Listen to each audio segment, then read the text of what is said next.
Hi hello ನಮಸ್ತೆ ಸ್ನೇಹಿತರೆ, ನಾನು ನಿಮ್ಮ ಪ್ರೀತಿಯ ಚಲಪತಿ ಮಾಡುವ ನಮಸ್ಕಾರಗಳು. ಈ ಒಂದು ತರಗತಿಯಲ್ಲಿ ಮೊನ್ನೆ ನಡೆದಂತಹ ಪ್ರೀ ಕೋಚಿಂಗ್ ಪ್ರಶ್ನೆ ಪತ್ರಿಕೆಯನ್ನು ಈ ಒಂದು ತರಗತಿಯಲ್ಲಿ ಬಿಡಿಸ್ತೇನೆ.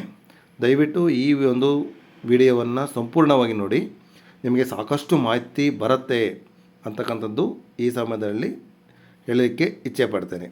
ಮತ್ತು ನೀವೇನು ಮಾಡಬೇಕಪ್ಪ ಅಂತಂದರೆ, ಈ ಒಂದು ತರಗತಿಯನ್ನು ನಿಮಗೆ ಇಷ್ಟವಾದಲ್ಲಿ ಮಾತ್ರ, ನಿಮಗೆ ಸಂಪೂರ್ಣ ಮಾಹಿತಿ ಸಿಕ್ತು ಅಂತಂದರೆ ಮಾತ್ರ ನೀವು ಇತರರಿಗೆ ಏನು ಮಾಡಬೇಕು, ಶೇರ್ ಮಾಡಬೇಕು, ಅವ್ರ ಜೊತೆ ಏನು ಮಾಡಬೇಕು, ಸಬ್ಸ್ಕ್ರೈಬನ್ನು ಮಾಡಬೇಕು. ಹೀಗಾಗಿ ಈ ಒಂದು ತರಗತಿಯ ಮೊದಲ ಪ್ರಶ್ನೆಯನ್ನು ನೋಡೋಣ.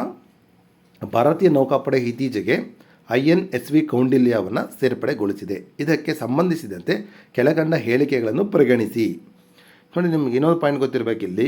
INSV ಅಂತಂದರೆ ಏನು ಅಂತ ಗೊತ್ತಿರಬೇಕು. ಇಂಡಿಯನ್ ನಾವೆಲ್ ಶಿಪ್ ವೆಸೆಲ್ ಅಂತ. INSV ಅಂತಂದರೆ ಇಂಡಿಯನ್ ನಾವೆಲ್ ಶಿಪ್ ವೆಸೆಲ್ ಅಂತ ಕರಿತೀವಿ. ಅದನ್ನು INS ಕೌಂಡಿಲ್ಯ ಅಂತಕ್ಕಂಥದ್ದು ಇತ್ತೀಚೆಗೆ ನ್ಯೂಸ್ನಲ್ಲಿದೆ. ಈಗ ನೋಡಿ, ಈ INSV ಅಂತಕ್ಕಂಥದ್ದು ಇದು ಏನು ಮಾಡ್ತಾ ಇದೆ ಅಂತಂದರೆ, ಒಲೆಗೆ ಒಂದು ತಂತ್ರಜ್ಞಾನವನ್ನು ಬಳಸಿ ನಿರ್ಮಿಸಿರ್ತಕ್ಕಂಥ ಹಡಗು. INSV ಕೌಂಡಿಲ್ಯ ಅಂತಕ್ಕಂಥದ್ದು ಒಲೆಗೆ ಯಂತ್ರವನ್ನು ಬಳಸಿ ನಿರ್ಮಿಸಿರ್ತಕ್ಕಂಥ ಒಂದು ಹಡಗು. ಮತ್ತು ನೋಡಿ, ಈ INSVಯನ್ನು ಏನು ಮಾಡ್ತಾರೆ ಅಂತಂದರೆ, ಜಂಟಿಯಾಗಿ ನೌಕಾ ಒಂದು ಸಚಿವಾಲಯ ಮತ್ತು ಸಂಸ್ಕೃತಿ ಸಚಿವಾಲಯ, ನೌಕಾ ಮತ್ತು ಸಂಸ್ಕೃತಿ ಸಚಿವಾಲಯ ಏನು ಮಾಡಿ ಜಂಟಿಯಾಗಿ ಮಾಡಿ ಈ ಒಂದು ಯೋಜನೆಗೆ ಸಂಸ್ಕೃತಿ ಸಚಿವಾಲಯ ಏನು ಮಾಡುವಂಥದ್ದು ಸಹಾಯವನ್ನು ಮಾಡಿರ್ತಕ್ಕಂಥದ್ದು. ಮತ್ತು ಈ INSVಯನ್ನು ನಾವು ಕರ್ನಾಟಕದ ಕಾರವಾರದಲ್ಲಿ ಇದನ್ನು ಸೇರ್ಪಡೆಗೊಳಿಸಲಾಗಿದೆ. ಇದು ಸ್ಟೋರಿಯಲ್ಲಿರ್ತಕ್ಕಂಥ ಒಂದು ಸುದ್ದಿ. ಈಗ ಕೊಟ್ಟಿರುವಂಥ ಒಂದು ಆಪ್ಷನ್ ನೋಡೋಣ. ಹೇಗೆ ನೋಡಿದು ಹೊಲಿಗೆ ಯಂತ್ರ ತಂತ್ರಜ್ಞಾನವನ್ನು ಬಳಸಿ ನಿರ್ಮಿಸಿರುವ ಹಡಗು. Option number A is correct. ಮತ್ತು ನೋಡಿ, ಈ ಯೋಜನೆಗೆ ಹಣಕಾಸು ಅನುದಾನ ಕೊಟ್ಟಿದ್ದು ಸಂಸ್ಕೃತಿ ಸಚಿವಾಲಯ, ಕರೆಕ್ಟ್ ಇದೆ. ನೋಡಿ, ಇದನ್ನು ಹಾರ್ಕೋಣಂ ನೌಕಾನಲ್ಲಿ ಸೇರ್ಪಡೆಗೊಳಿಸಲಾಗಿದೆ, ತಪ್ಪಿದೆ. ಯಾವುದು ಬರಬೇಕಾಗಿತ್ತು ನಿಮಗೆ? ಇಲ್ಲಿ ಕಾರವಾರ ಬರಬೇಕಾಗಿತ್ತು. ಹಾಗಾಗಿ ಕೊಟ್ಟಿರುವಂಥ ಪ್ರಶ್ನೆಗೆ ನಿಮಗೆ ಎ ಮತ್ತು ಸಿ ಅಂತಕ್ಕಂಥದ್ದು ಸರಿಯಾಗಿದೆ. ಈ ಒಂದು ಪ್ರಶ್ನೆಗೆ ಎ ಮತ್ತು ಸಿ ಅಂತಕ್ಕಂಥದ್ದು ಸರಿಯಾಗಿದೆ. ನೆಕ್ಸ್ಟ್ ಎರಡನೇ ಒಂದು ಪ್ರಶ್ನೆ ನೋಡೋಣ. ಇತ್ತೀಚೆಗೆ ಸಂಬಂಧಿಸಿದಂತೆ ಕರಿಕೋಮ್ ಸುದ್ದಿಯಲ್ಲಿದ್ದು ಇದಕ್ಕೆ ಸಂಬಂಧಿಸಿದ ಕೆಳಗಂಡ ಹೇಳಿಕೆಗಳನ್ನು ಪರಿಗಣಿಸಿ ಅಂತ ಕೊಟ್ಟಿದ್ದಾನೆ. ಕರಿಕೋಮ್ ಸುದ್ದಿನಲ್ಲಿದೆ. ಕರಿಕೋಮ್ ಅಂತಕ್ಕಂಥ ಸುದ್ದಿನಲ್ಲಿದೆ. ಅದರ ಎಕ್ಸ್ಪ್ಯಾನ್ಷನನ್ನು ಕೇಳಿದ್ದೆ ನೋಡಿ. ಕರಿಕೋಮ್ ಅಂತಂದರೆ Caribbean community and common market. Expansion ಕೇಳಿದ್ದೇನೆ. Caribbean community and common market correct ಆಗಿದೆ. ಮತ್ತು ಈ ಕರಿಕೋಮ್ ಅಂತಕ್ಕಂಥದ್ದು ಚೊಗುರಮಾಸ್ ಒಪ್ಪಂದದೊಂದಿಗೆ ನಿಮಗೆ ಜುಲೈ 1973ರಂದು ಸ್ಥಾಪಿಸಲಾಗಿದೆ. ಬಟ್ ಇವನು ಕೊಟ್ಟಿರೋದೇನು ಆಗಸ್ಟ್ ಅಂತ ಕೊಟ್ಟಿದ್ದಾನೆ. ಜುಲೈ 1973ರಂದು ಸ್ಥಾಪಿಸಲಾಗಿದೆ. ಬಟ್ ಜಾರಿಗೆ ಬಂದಿದ್ದು ಯಾವಾಗಪ್ಪ ಅಂತಂದರೆ ಆಗಸ್ಟ್ 1ಕ್ಕೆ. ಅಲ್ಲಿಗೆ ಇವನು ಸ್ಥಾಪಿಸಲಾಗಿದೆ ಅಂತಂದರೆ ಇಲ್ಲಿ ಜುಲೈ ಬರಬೇಕಾಗಿತ್ತು. ಅಲ್ಲಿಗೆ option number B is wrong. Next ಮೂರನೇ ನೋಡೋಣ. ಈ ಕರಿಕೋಮ್ ಅಂತಕ್ಕಂಥದ್ದು 15 ಸದಸ್ಯ ರಾಷ್ಟ್ರಗಳು ಮತ್ತು 5 ಸದಸ್ಯ ರಾಷ್ಟ್ರಗಳು ಒಳಗೊಂಡಿರ್ತಕ್ಕಂಥದ್ದು. ಬಟ್ ಇವನು ಕೊಟ್ಟಿರುವಂಥದ್ದು ಏನಪ್ಪ ಅಂತಂದರೆ ನಿಮಗೆ 6 ಸದಸ್ಯ ರಾಷ್ಟ್ರಗಳು ಅಂತ ಕೊಟ್ಟಿದ್ದಾನೆ. ಹಾಗಾಗಿ ದಿಸ್ ಸ್ಟೇಟ್ಮೆಂಟ್ ಈಸ್ ರಾಂಗ್. ಮತ್ತು ಆಪ್ಷನ್ ನಂಬರ್ ಡಿ ನೋಡಿ. ಇತ್ತೀಚೆಗೆ 2ನೇ ಇಂಡಿಯಾ ಕರಿಕೋಮ್ ಶೃಂಗಸಭೆಯನ್ನು ಗಯಾನದಲ್ಲಿ ಆಯೋಜಿಸಲಾಯಿತು ಅಂತಂದರೆ ಕರೆಕ್ಟ್ ಆಗಿದೆ. ಇದು ಗಯಾನದಲ್ಲಿ ಆರಂಭವಾಯಿತು. ಮೊದಲನೇ ದಿನಪ್ಪ ಅಂತ 2019ರಲ್ಲಿ ಆಯೋಜನೆ ಮಾಡಿದ್ದು. ಹಾಗಾಗಿ ಈ ಒಂದು ಪ್ರಶ್ನೆಗೆ ಯಾವುದು ಉತ್ತರ ಅಂತಂದರೆ ಕರಿಕೋಮ್ ಅಂತಕ್ಕಂಥದ್ದು ಫಸ್ಟ್ ಆಪ್ಷನ್ ಈಸ್ ಕರೆಕ್ಟ್ ಇದೆ. Caribbean community common market. ಮತ್ತು ಎರಡನೇದು ತಪ್ಪಿದೆ, ಮೂರನೇದು ಕೂಡ ತಪ್ಪಿದೆ. ನಾಲ್ಕನೇದು ಏನಿದೆ ಅಂತಂದರೆ ಕರೆಕ್ಟ್ ಆಗಿದೆ. ಅಲ್ಲಿ ಎ ಮತ್ತು ಡಿ ಅಂತಕ್ಕಂಥದ್ದು ಸರಿಯಾಗಿರ್ತಕ್ಕಂಥ ಆನ್ಸರು.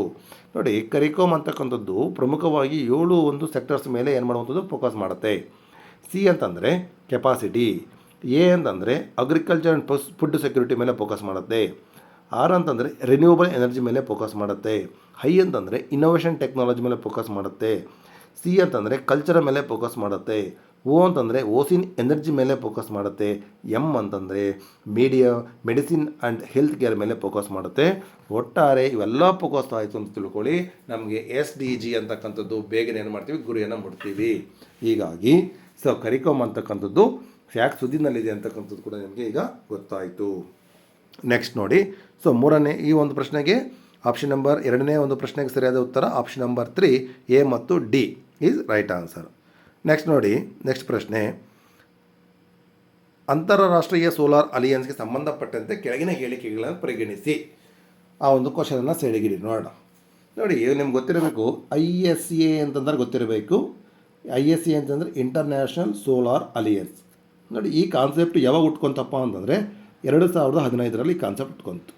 ಯಾರಿಗೆ ಈ ಕಾನ್ಸೆಪ್ಟ್ ಬಂತು ಅಂತ ಕೇಳಿದ್ರೆ ಇಂಡಿಯಾ ಮತ್ತು ಫ್ರಾನ್ಸಿಗೆ ಈ ಕಾನ್ಸೆಪ್ಟ್ ಬಂತು. ಸೊ ಯಾಕೆ ಈ ಕಾನ್ಸೆಪ್ಟ್ ಬಂತು ಅಂತ ನೋಡಿ, ಈಗ ಭೂಮಿ ಅಂತಕ್ಕಂಥದ್ದಿದೆ, ಸಮಭಾಜಕ ವೃತ್ತ ಅಂತ ಬರ್ತದೆ. ಈ ಸಮಭಾಜಕ ವೃತ್ತದ ನಾರ್ತ್ ಕಡೆ 22.5 ಡಿಗ್ರಿ ಮತ್ತು ಸೌತ್ ಕಡೆ 22.5 ಡಿಗ್ರಿ, ಈ ಒಂದು ಭಾಗದಲ್ಲಿ ಸಾಕಷ್ಟು ನಮಗೆ ಟೆಂಪ್ರೇಚರ್ ಸಿಗೋದರಿಂದಾಗಿ, ಆಗ ಸೂರ್ಯನ ಕಿರಣಗಳು ಇದ್ರ ಮೇಲೆ ಬೀಳುವುದರಿಂದಾಗಿ ನಮಗೇನಾಗುತ್ತೆ, ಸಾಕಷ್ಟು ಟೆಂಪ್ರೇಚರ್ ಸಿಗುತ್ತೆ. ಈಗ ಈ ಭಾಗದಲ್ಲಿ ಸಾಕಷ್ಟು ಟೆಂಪ್ರೇಚರ್ ಸಿಗೋದರಿಂದಾಗಿ ಅವಾಗೇನಾಗುತ್ತೆ, ನಮಗೆ ಭಾರತ ಮತ್ತು ಫ್ರಾನ್ಸಿನದು ಒಂದು ಐಡಿಯಾಲಜಿ ಬಂತು. ಯಾಕೆ ನಾವು ಈ ಸೂರ್ಯನ ಕಿರಣಗಳನ್ನು ಬಳಸಿಕೊಂಡು ಅಥವಾ ಸೂರ್ಯನಲ್ಲಿ ಬರ್ತಕ್ಕಂಥ ಎನರ್ಜಿನ ಬಳಸಿಕೊಂಡು ನಾವು ಸೋಲಾರ್ ಎನರ್ಜಿನ ಉತ್ಪಾದನೆ ಮಾಡ್ಬೋದು. ಸೋಲಾರ್ ಎನರ್ಜಿಯನ್ನು ಉತ್ಪಾದನೆ ಮಾಡಿ ಫಾಸಿಲ್ ಫ್ಯೂಯಲ್ಸ್ರ ಬಳಕೆಯನ್ನು ಯಾಕೆ ಕಡಿಮೆ ಮಾಡಬಾರ್ದು? ಸರ್, ಫಾಸಿಲ್ ಫ್ಯೂಯಲ್ಸ್ ಬಳಕೆಯನ್ನು ಕಡಿಮೆ ಮಾಡಿದರೆ ಏನಾಗುತ್ತೆ, ನಾವು ಅಟ್ಮಾಸ್ಫಿಯರ್ಗೆ ರಿಲೀಸ್ ಆಗ್ತಕ್ಕಂತಹ ಏನೋ ಒಂದು ಕಾರ್ಬನ್ ಡೈಆಕ್ಸೈಡ್ ಇದೆಯೋ, ಆ ಕಾರ್ಬನ್ ಡೈಆಕ್ಸೈಡ್ನ ಮಟ್ಟ ಏನಾಗ್ತದೆ, ಕಡಿಮೆ ಆಗ್ತದೆ. ಕಾರ್ಬನ್ ಡೈಆಕ್ಸೈಡ್ ಕಡಿಮೆ ಆಯಿತು ಅಂತ ತಗೊಂಡ್ರೆ ಗ್ಲೋಬಲ್ ವಾರ್ಮಿಂಗ್ ಕಡಿಮೆ ಆಗ್ತದೆ. ಗ್ಲೋಬಲ್ ವಾರ್ಮಿಂಗ್ ಕಡಿಮೆ ಆಯಿತು ಅಂತಂದರೆ ನಮಗೆ ಪ್ರಕೃತಿ ವಿಕೋಪಗಳು ಅಂತಕ್ಕಂಥದ್ದು ಕಡಿಮೆ ಆಗ್ತದೆ. ಪ್ರಕೃತಿ ವಿಕೋಪಗಳು ಕಡಿಮೆ ಆದರೆ ನಾವು ಸರ್ಕಾರಗಳೇನು ಮಾಡ್ಬೋದು ಅಂತಂದರೆ ನಮಗೆ ಸಾಕಷ್ಟು ಯೋಜನೆ ಮೇಲೆ ಫೋಕಸ್ ಮಾಡಬೇಕಾಗ್ತದೆ. ಇಲ್ಲ ಅಂತಂದರೆ ಪ್ರಕೃತಿ ವಿಕೋಪಗಳಿಗೆ ನಾವೇನು ಮಾಡಬೇಕಪ್ಪ ಅಂತಂದರೆ ಹೆಚ್ಚಿನ ಒಂದು ದುಡ್ಡನ್ನು ವ್ಯಯ ಮಾಡಬೇಕಾಗ್ತದೆ. ಸಾಕಷ್ಟು ಲಾಸ್ ಆ್ಯಂಡ್ ಡ್ಯಾಮೇಜ್ ಆಗುತ್ತೆ. ಹೀಗಾಗಿ ಈ ಕಾರಣದಿಂದಾಗಿ ಏನಾಗ್ತದೆ ಅಂತಂದರೆ ಒಂದು ಸೋಲಾರ್ ಎನರ್ಜಿಯನ್ನು ಏನು ಮಾಡಬೇಕು, ಉತ್ಪತ್ತಿ ಮಾಡಬೇಕು ಅಂತಕ್ಕಂಥ ಕಾನ್ಸೆಪ್ಟ್ ಕೂಡ ಕ್ರಿಯೇಟ್ ಆಗುತ್ತೆ. ಮತ್ತು ಇನ್ನೊಂದು ಪ್ರಮುಖ ಅಂಶ ಏನಪ್ಪ ಅಂತಂದರೆ ಇಂಟರ್ನ್ಯಾಷನಲ್ ಸೋಲಾರ್ ಅಲಯನ್ಸ್ನ ಹೆಡ್ ಕ್ವಾರ್ಟರ್ಸ್ ಕಂಡು ಬರುವಂಥದ್ದು ಕೂಡ ನಮ್ಮ ದೇಶದಲ್ಲಿ ಹರಿಯಾಣದ ಗುರುಗ್ರಾಮದಲ್ಲಿ ಕಂಡುಬರುತ್ತೆ. ಐ ಹೋಪ್ ಕ್ಲಿಯರ್ ಅನಿಸುತ್ತೆ. ನೋಡಿ, ಇವಾಗ ನೋಡಿ, ISA ಅಂತಕ್ಕಂಥ ವಿಶ್ವಸಂಸ್ಥೆ ಸಹಭಾಗಿತ್ವನ ನೋ, ಯಾಕಂದರೆ ಇಂಡಿಯಾ ಮತ್ತು ಫ್ರಾನ್ಸ್. ಆಪ್ಷನ್ ನಂಬರ್ ಎನ ಎಲಿಮಿನೇಟ್ ಮಾಡೋಕ್ಕೆ ಅಷ್ಟೇ. ಆಪ್ಷನ್ ನಂಬರ್ ಎ ಇರಬಾರ್ದು ನಿಮಗೆ. ಅಲ್ಲಿಗೆ 2 ಆಪ್ಷನ್ ಹೊರಟಾಗ್ತದೆ ನೋಡಿ. 1ನೇ ಆಪ್ಷನ್ ಮೇಲೆ ಎಲ್ಲವೂ ಎ ಬರುತ್ತೆ, ಅದು ಹೊರಟಾಗುತ್ತೆ. ಆಪ್ಷನ್ ನಂಬರ್ 3ರಲ್ಲಿ ಎ ಇದೆ, ಅದು ಹೊರಟಾಗುತ್ತೆ. ನೆಕ್ಸ್ಟ್, ಸೌರಶಕ್ತಿ ಪರಿಹಾರದ ನೋಡಿ, ಹವಾಮಾನ ಬದಲಾವಣೆ ಕುರಿತು ಒಗ್ಗಟ್ಟಾಗಿ ಪ್ರಯತ್ನಿಸತಕ್ಕಂಥದ್ದು, ಒಟ್ಟಾರೆ ಕ್ಲೈಮೇಟ್ ಬಗ್ಗೆ ಏನು ಮಾಡುವಂಥದ್ದು ಫೋಕಸ್ ಮಾಡ್ತದೆ. Option number B is correct. ಜರ್ಮನಿಯ ಬಾನ್ನಲ್ಲಿ 2017ರಲ್ಲಿ ರಾಂಗ್ ಇದೆ. ಇದು 2015ರಲ್ಲಿ ಬರಬೇಕು. ಕಾಪ್ ನಂಬರ್ 21 ಬರಬೇಕು. Purely seer statement is wrong. ನೋಡಿ, ಡಿ ಆಪ್ಷನ್ ನೋಡಿ, UNFCCC ಅಡಿ ಸಹಿ ಮಾಡಿರುವ ಎಲ್ಲ ದೇಶಗಳು ISA ಸದಸ್ಯ ರಾಷ್ಟ್ರಗಳ ಅಲ್ಲ. ಎಲ್ಲ ದೇಶಗಳು ಅಂತಕ್ಕಂಥ ಸ್ಟೇಟ್ಮೆಂಟ್ ರಾಂಗ್ ಇರ್ತದೆ, ಬೋಗಸ್ ಸ್ಟೇಟ್ಮೆಂಟ್ ಇರ್ತದೆ. ಪ್ರೊಬಬಿಲಿಟಿ 80% ಎಲ್ಲ ಅಂತಕ್ಕಂಥದ್ದು ತಪ್ಪಿರ್ತದೆ. ಹಾಗಾಗಿ ಈ ಒಂದು ಪ್ರಶ್ನೆಗೆ ಸರಿಯಾದ ಉತ್ತರ ಓನ್ಲಿ ಆಪ್ಷನ್ ನಂಬರ್ 4 ಬಿ ಮಾತ್ರ ಕರೆಕ್ಟಾಗಿದೆ ಅಷ್ಟೇ. ಸೌರಶಕ್ತಿ ಪರಿಹಾರದ ಮೂಲಕ ಹವಾಮಾನ ಬದಲಾವಣೆಯನ್ನು ಎದುರಿಸಲು ಒಗ್ಗಟ್ಟಾಗಿ ಪ್ರಯತ್ನಿಸುವುದು ISAಯ ಪ್ರಮುಖ ಗುರಿಯಾಗಿದೆ. ಇದೊಂದೇ ಕರೆಕ್ಟ್ ಇದೆ. ನೋಡಿರ್ತಕ್ಕಂಥದ್ದು ಎಲ್ಲ ಕೂಡ ರಾಂಗ್ ಇದೆ. ಯಾಕೆ ಅಂತಂದರೆ ಫುಲ್ ಕಾನ್ಸೆಪ್ಟನ್ನು ಎಕ್ಸ್ಪ್ಲೇನ್ ಮಾಡಿದ್ದೀನಿ. ನೆಕ್ಸ್ಟ್ ಕ್ವಶನ್ ಹೋಗೋಣ. ಇತ್ತೀಚೆಗೆ ಏನಾಗಿದೆಯಪ್ಪ ಅಂತಂದರೆ ಒಂದು ಸುದ್ದಿನಲ್ಲಿದೆ, ಚಾಗೋಸ್ ದ್ವೀಪಗಳು ಅಂತಕ್ಕಂಥದ್ದು. ಇದು ಯಾವ ಕಾರಣಕ್ಕೆ ಸುದ್ದಿನಲ್ಲಿದೆ ಅಷ್ಟೇ. ನೋಡಿ, ಈ ಚಾಗೋಸ್ ದ್ವೀಪಗಳು ಅಂತಕ್ಕಂಥದ್ದು, ಈ ದ್ವೀಪದ ಆಡಳಿತ UK ಇಂದ ಎಲ್ಲಿಗೋಯ್ತು, ಮಾರಿಷಸ್ಗೆ ಹೋಯಿತು. ಈಗ ಈ ದ್ವೀಪದ ಒಂದು ಸಾರ್ವಭೌಮತೆ ಯಾರಿಗೆ ಬರ್ತಾ ಇದೆ, ಮಾರಿಷಸ್ಗೆ ಬರ್ತಾ ಇದೆ. ಅದಕ್ಕೆ ಸುದ್ದಿನಲ್ಲಿದೆ. ಈಗ ಡೈರೆಕ್ಟ್ ಕ್ವಶನ್ ಕೊಟ್ಟಿದ್ದಾನೆ. Option number 2 is correct. Next, ಜಿನೆವಾದಲ್ಲಿ ಇತ್ತೀಚೆಗೆ 78ನೇ ವಿಶ್ವ ಆರೋಗ್ಯ ಸಭೆಯಲ್ಲಿ ಈ ಕೆಳಗಂಡ ಎಷ್ಟು ಪೂರ್ವ ಆಫ್ರಿಕಾ ದೇಶಗಳು ಕಾಲಾ ಅಜಾರ್ ರೋಗ ನಿರ್ಮೂಲನೆಗಾಗಿ ಪರಸ್ಪರ ಒಡಂಬಡಿಕೆಗೆ ಸಹಿ ಹಾಕಿದೆ? ಸೊಮಾಲಿಯಾ, ಇಥಿಯೋಪಿಯಾ, ಸೌತ್ ಸುಡಾನ್, ಡಿಜಿಬೌಟಿ ಅಂತ ಇದೆ. ಈ ಒಂದು ಪ್ರಶ್ನೆಗೆ ಸರಿಯಾದ ಉತ್ತರ ನಿಮಗೆ ಎಲ್ಲವೂ ಕೂಡ ಆಗತ್ತೆ. ಮೇಲಿನ ಎಲ್ಲವೂ ಕೂಡ ಆಗತ್ತೆ. ನೆಕ್ಸ್ಟ್ ನೋಡಿ, 7ನೇ ನೋಡಿ, United state agency for international development ಕುರಿತಾದ ಈ ಕೆಳಗಂಡ ಹೇಳಿಕೆಗಳನ್ನು ಪರಿಗಣಿಸಿ. USAID ಅಂತ, United States agency for international development ಕುರಿತಾದ ಈ ಕೆಳಗಂಡ ಹೇಳಿಕೆಗಳನ್ನು ಪರಿಗಣಿಸಿ ಅಂತ ಕೊಟ್ಟಿದ್ದಾನೆ. ನಿಮ್ಗೆ ಗೊತ್ತಿರಬೇಕು ನೋಡಿ, ಯಾವುದನ್ನು USAIDಯನ್ನು 1961ನಲ್ಲಿ ಪ್ರಾರಂಭ ಮಾಡ್ತೀವಿ. ಪ್ರಾರಂಭ ಮಾಡಿ ಇದು ಹೆಡ್ ಕ್ವಾರ್ಟರ್ಸ್ ಎಲ್ಲಿ ಕಂಡು ಬರ್ತಿದೆಯಪ್ಪ ಅಂತಂದರೆ ವಾಷಿಂಗ್ಟನ್ DC ನಲ್ಲಿ ಬರ್ತದೆ. ಬಟ್ ಅವನೇನು ಕೊಟ್ಟಿದ್ದಾನೆ, ನ್ಯೂಯಾರ್ಕ್ ಅಂತ ಕೊಟ್ಟಿದ್ದಾನೆ. ಆಪ್ಷನ್ ನಂಬರ್ ಬಿ ಅನ್ನು ಎಲಿಮಿನೇಟ್ ಮಾಡಬೇಕಷ್ಟೇ. ನೆಕ್ಸ್ಟ್, ಆಪ್ಷನ್ ನಂಬರ್ ಸಿ ನೋಡಿ, ಅಮೇರಿಕಾದ ವಿದೇಶಿ ನೆರವನ್ನು ಸಕಾಲಿಕ, ಪ್ರಸ್ತುತ ಮತ್ತು ಪರಿಣಾಮಕಾರಿ ಮೇಲ್ವಿಚಾರಣೆಯ ಮೂಲಕ ಕಾಪಾಡುವುದು ಮತ್ತು ಬಲಪಡಿಸುವುದು USAIDನ ಪ್ರಮುಖ ಪಾತ್ರವಾಗಿದೆ. ಕರೆಕ್ಟಾಗಿದೆ, ಈ ಆಪ್ಷನ್ ಕರೆಕ್ಟಾಗಿದೆ. USA ಆಪ್ಷನ್ ನಂಬರ್ ಡಿ ನೋಡಿ, USAID ಕಾರ್ಯಕ್ರಮಗಳು ರೋಗ ಹರಡುವಿಕೆಯನ್ನು ತಡೆಯುವುದು, ಆಹಾರ ಭದ್ರತೆಯನ್ನು ಪರಿಹರಿಸುವುದು, ಪ್ರಜಾಪ್ರಭುತ್ವದ ಸುಧಾರಣೆಗಳನ್ನು ಉತ್ತೇಜಿಸುವಂಥದ್ದು, ಬಡತನವನ್ನು ನಿವಾರಿಸಲು ಆರ್ಥಿಕ ಅಭಿವೃದ್ಧಿಗೆ ನೆರವನ್ನು ನೀಡುವಂಥದ್ದು. ಕರೆಕ್ಟಾಗಿದೆ. ಅಲ್ಲಿಗೆ ಇಲ್ಲಿ ರಾಂಗ್ ಇರುವಂಥದ್ದು only option number B is wrong. ಇದರ ಕೇಂದ್ರ ಕಚೇರಿ ಕಂಡು ಬರುವಂಥದ್ದು ವಾಷಿಂಗ್ಟನ್ DC ಆಗಿರುತ್ತೆ. ಹಾಗಾಗಿ ಸೊ ಇಲ್ಲಿ ಬಿ ರಾಂಗ್ ಆಗುತ್ತೆ. ಇನ್ನು ಉಳಿದಿರ್ತಕ್ಕಂಥ 3 ಸ್ಟೇಟ್ಮೆಂಟ್ ಕೂಡ ಕರೆಕ್ಟಾಗಿದೆ. ಅಲ್ಲಿಗೆ ಕೊಟ್ಟಿರುವಂಥ ಪ್ರಶ್ನೆಗೆ ಸರಿಯಾದ ಉತ್ತರ ಆಪ್ಷನ್ ನಂಬರ್ 2, 3 ಮಾತ್ರ ಸರಿಯಾಗಿದೆ. ಎಷ್ಟು ಹೇಳಿಕೆಗಳು ಅಂತ ಇದೆ, 3 ಹೇಳಿಕೆಗಳು ಸರಿಯಾಗಿದೆ. ನೆಕ್ಸ್ಟ್ ನೋಡಿ, ಭಾಳ ಇಂಪಾರ್ಟೆಂಟ್ ಕ್ವಶನ್ನು. 2025ರಲ್ಲಿ ಕರ್ನಾಟಕದ ಈ ಕೆಳಕಂಡ ಯಾವ ರೈಲ್ವೆ ನಿಲ್ದಾಣಗಳನ್ನು ಅಮೃತ್ ರೈಲ್ವೆ ನಿಲ್ದಾಣಗಳಾಗಿ ಮರು ಅಭಿವೃದ್ಧಿಪಡಿಸಲಾಗಿದೆ? ಭಾಳ ಇಂಪಾರ್ಟೆಂಟ್. ನೆಕ್ಸ್ಟ್ ಮುಂಬರ್ತಕ್ಕಂಥ ಎಕ್ಸಾಮಲ್ಲಿ ಕೂಡ ಕೇಳ್ತಾನೆ. ಮುನಿರಾಬಾದ್ ಅಂತಕ್ಕಂಥದ್ದು ಕೊಪ್ಪಳದಲ್ಲಿ ಕಂಡುಬರುತ್ತೆ. ಬಾಗಲಕೋಟೆ, ಗದಗ, ಧಾರವಾಡ ಮತ್ತು ಗೋಕಾಕ್ ಇವೆಲ್ಲ ಕಂಡುಬರ್ತದೆ. ಬಟ್ ಗೋಕಾಕ್ ಇಲ್ಲಿ ಆಪ್ಷನಲ್ಲಿ ಕೊಟ್ಟಿಲ್ಲ, ಗೋಕಾಕ್ ಕೊಟ್ಟರು ಸರಿಯಾಗಿರುತ್ತೆ. ಅಲ್ಲಿಗೆ ಎಷ್ಟು ಹೇಳಿಕೆಗಳು ಸರಿಯಾಗಿದೆಯಪ್ಪ ಅಂತಂದರೆ ನಿಮಗೆ 4 ಹೇಳಿಕೆಗಳು ಸರಿಯಾಗಿದೆ. ಒಂದನೇದು ಮುನಿರಾಬಾದ್, ಬಾಗಲಕೋಟ್, ಗದಗ್, ಧಾರವಾಡ. ಇವು ಆಪ್ಷನ್ ನಂಬರ್ ಡಿ ಮತ್ತು ಎಫ್ ಇದೆಯಾ, ಅವಿಲ್ಲ. ಇಲ್ಲಿ ಕೊಟ್ಟಿರುವಂಥದ್ರಲ್ಲಿ 4 ಕರೆಕ್ಟಾಗಿದೆ. ಮುನಿರಾಬಾದ್ ಕರೆಕ್ಟ್ ಇದೆ, ಬಾಗಲಕೋಟ್ ಕರೆಕ್ಟ್ ಇದೆ, ನೆಕ್ಸ್ಟ್ ಗದಗ ಕರೆಕ್ಟ್ ಇದೆ, ಧಾರವಾಡ ಕರೆಕ್ಟ್ ಇದೆ. ಅಲ್ಲಿಗೆ 8ನೇ ಪ್ರಶ್ನೆಗೆ ಸರಿಯಾದ ಉತ್ತರ 4 ಮಾತ್ರ ಸರಿಯಾಗಿರ್ತಕ್ಕಂಥದ್ದು. ಇನ್ನು ಉಳಿದ 2 ಏನಾಗಿದೆ, ತಪ್ಪಾಗಿರ್ತಕ್ಕಂಥದ್ದು. ನೆಕ್ಸ್ಟ್ 9ನೇ ಪ್ರಶ್ನೆ ನೋಡೋಣ. ನೆಕ್ಸ್ಟ್ 9ನೇ ಪ್ರಶ್ನೆ, ಕೇರ್ ಎಡ್ಜ್ ಸ್ಟೇಟ್ ಶ್ರೇಯಾಂಕಗಳು 2025ಕ್ಕೆ ಸಂಬಂಧಿಸಿದ ಹೇಳಿಕೆಗಳನ್ನು ಪರಿಗಣಿಸಿ. Care Edge statement, Care Edge ಶ್ರೇಯಾಂಕಗಳು ಅಂತ ಕರಿತೀವಿ. ಇದು ಭಾಳ ಇಂಪಾರ್ಟೆಂಟ್ ನೋಡಿ. ಈ ಶ್ರೇಯಾಂಕಗಳನ್ನ ಕಂಡುಹಿಡಿಯಬೇಕಂತಂದರೆ ದೊಡ್ಡ ರಾಜ್ಯಗಳು ಅಂತ ಡಿವೈಡ್ ಮಾಡ್ತೀವಿ, ಮತ್ತು ನಿಮಗೆ ಈಶಾನ್ಯ ರಾಜ್ಯಗಳು ಅಂತ ಡಿವೈಡ್ ಮಾಡ್ತೀವಿ, ಮತ್ತು ಗುಡ್ಡ ಮತ್ತು ಸಣ್ಣ ರಾಜ್ಯಗಳು ಅಂತ ಡಿವೈಡ್ ಮಾಡ್ತೀವಿ. ಒಂದನೇದು ದೊಡ್ಡ ರಾಜ್ಯಗಳು, ಈಶಾನ್ಯ ರಾಜ್ಯಗಳು, ಸಣ್ಣ ರಾಜ್ಯಗಳು ಅಂತ ಡಿವೈಡ್ ಮಾಡ್ತೀವಿ. Option number A is correct. ದೊಡ್ಡ ರಾಜ್ಯಗಳ ವಿಭಾಗದಲ್ಲಿ ಕರ್ನಾಟಕ ರಾಜ್ಯ 3ನೇ ಸ್ಥಾನ ಗಳಿಸಿದೆ. ಕರೆಕ್ಟ್ ಇದೆ. 3ನೇ ಸ್ಥಾನ ಗಳಿಸಿದೆ, ಕರೆಕ್ಟ್ ಇದೆ. ಫಸ್ಟ್ ನಿಮಗೆ ಗುಜರಾತ್ ಬರುತ್ತೆ ನೋಡಿ, ಗುಜರಾತ್ ಬರುತ್ತೆ. ಈ ಶ್ರೇಯಾಂಕಕ್ಕಾಗಿ 5 ಸೂಚಕಗಳನ್ನು 5 ಇಂಡಿಕೇಟರ್ಸನ್ನು ಮತ್ತು 7 ಪ್ರಮುಖ ಅಂಶಗಳನ್ನು ಬಳಸಿಕೊಳ್ಳಲಾಗಿದೆ. ಯಾವುದಕ್ಕೆ? ಕೇರ್ ಎಡ್ಜ್ ಸ್ಟೇಟ್ ಶ್ರೇಯಾಂಕಗಳನ್ನು ಕೊಡಬೇಕಂತಂದರೆ ನಿಮಗೆ 5 ಸೂಚಕಗಳು 7 ಪ್ರಮುಖ ಅಂಶಗಳು ತೊಗೊತೀವಿ. ಮತ್ತು ಆಪ್ಷನ್ ನಂಬರ್ ಡಿ ನೋಡಿ, ಈ ಶ್ರೇಯಾಂಕದಲ್ಲಿ ಪರಿಸರಕ್ಕೆ ಅತಿ ಹೆಚ್ಚಿನ ಮಹತ್ವವನ್ನು ನೀಡಲಾಗಿದೆ.